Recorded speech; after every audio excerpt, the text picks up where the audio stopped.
Les féministes islamiques, d'abord, elles représentent un courant nouveau dans le féminisme. Moi, je crois, d'un point de vue décolonial, que le principal challenge du féminisme islamique, c'est d'échapper au féminisme blanc.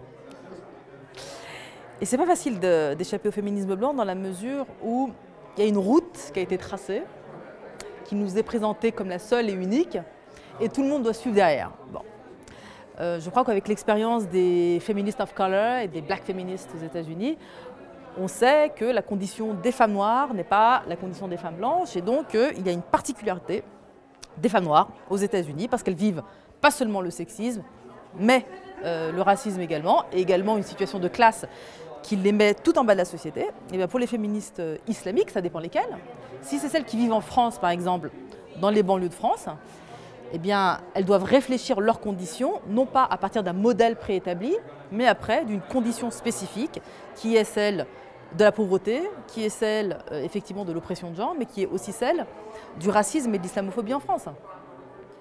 Donc elles doivent penser à partir de cette condition et ne pas suivre des modèles qui existent déjà et qui ne servent pas leur lutte.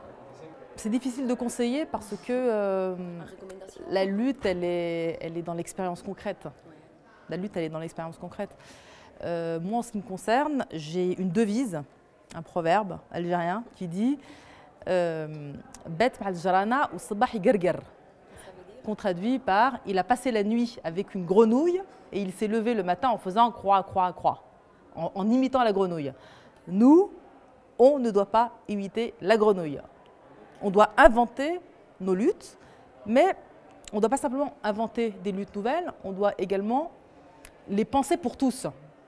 Il ne s'agit pas, d'un point de vue islamique ou décolonial, de penser une société émancipée que pour nous-mêmes, on doit la penser pour tout le monde. Donc le projet, il doit être proposé à l'ensemble de la société. Ceux qui existent ne sont pas nos amis. Ceux qui sont actuellement au pouvoir, en France en tout cas. En revanche, il y a en France des mouvements sociaux qui existent, qui se développent sur le terrain, qui eux, je pense, participeront de l'alternative politique dans les années qui viennent, Inch'Allah.